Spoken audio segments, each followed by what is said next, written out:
Imagine you are walking in a mall or sitting at dinner. Suddenly, someone collapses beside you. No pulse, no breathing. What would you do? Every minute without CPR drops their chance of survival by 10%. But you, yes, just you, can save their life in just a few simple steps. In this video, I'll show you the latest 2025 guidelines for BLS basic life support that anyone can do, anywhere, anytime, even before help arrives. Let's begin. The very first step is safety. Make sure the scene is safe for both you and the victim. If someone has collapsed, quickly look around for danger like traffic, fire, or electricity. Then tap the person's shoulder and shout loudly, "Are you okay?" If they don't respond, immediately call for help. Help me, ask for help and also ask them to bring AED. What is AED? That's a small defibrillator device you often see in public places. Next, call the emergency services right away. If you are not alone, point at someone and say you. Call 999 or 911 or any emergency number that you have in your country and bring an AED. Ask someone else to do that. But if you're alone, use your phone, put it on a speaker mode so we can start CPR while talking to the dispatcher. The emergency operator will guide you step by step. Do not hang up. So first was safety, next was asking for help and also calling the emergency services right away.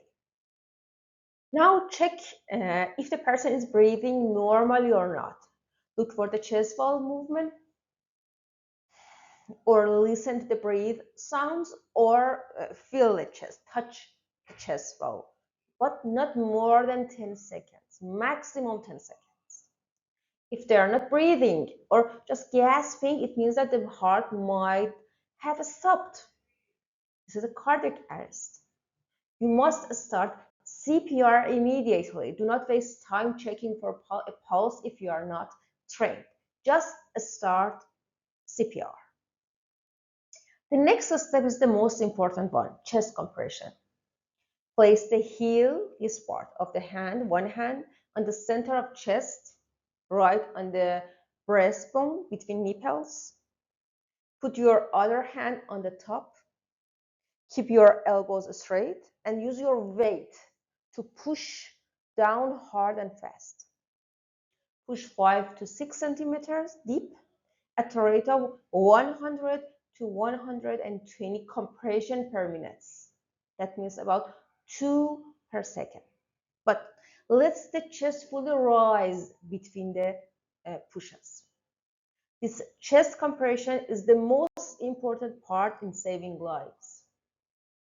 If you're trained and are comfortable giving breaths, do this like that. After 30 compression, tilt the head back, lift the chin, pinch the nose, and give 2 slow breaths, each lasting 1 second. Not, not just pushing too hard. The first part of your breath is important. Small breath, slow breath, not no, like that. Watch for the chest rise. That means that the air went in.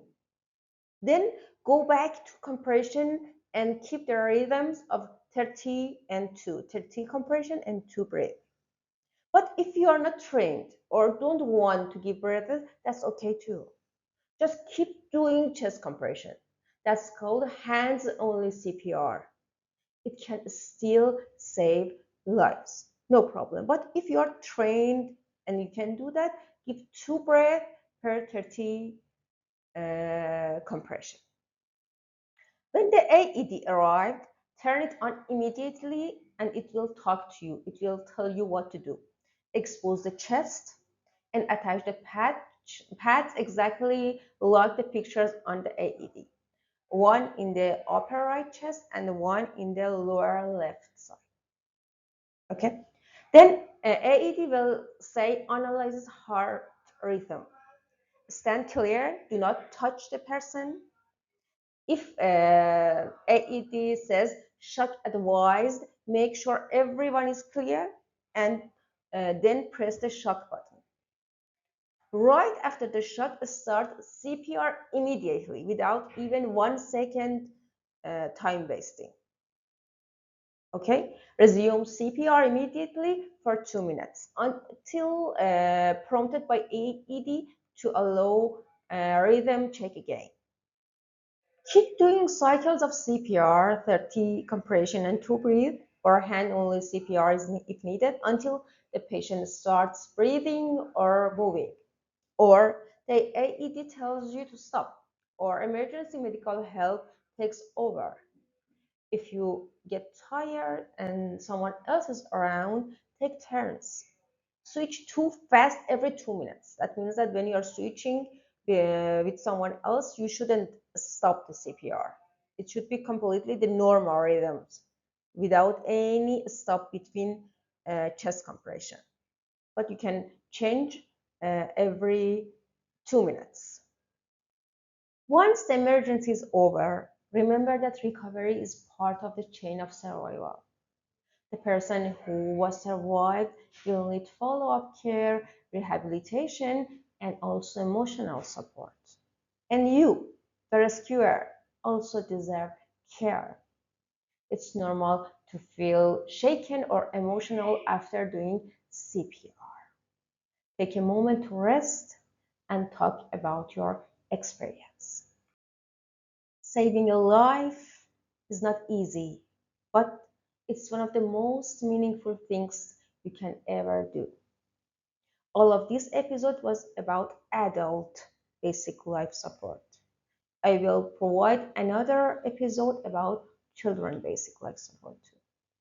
Thank you for watching, and if you find it helpful, please like, share, and subscribe.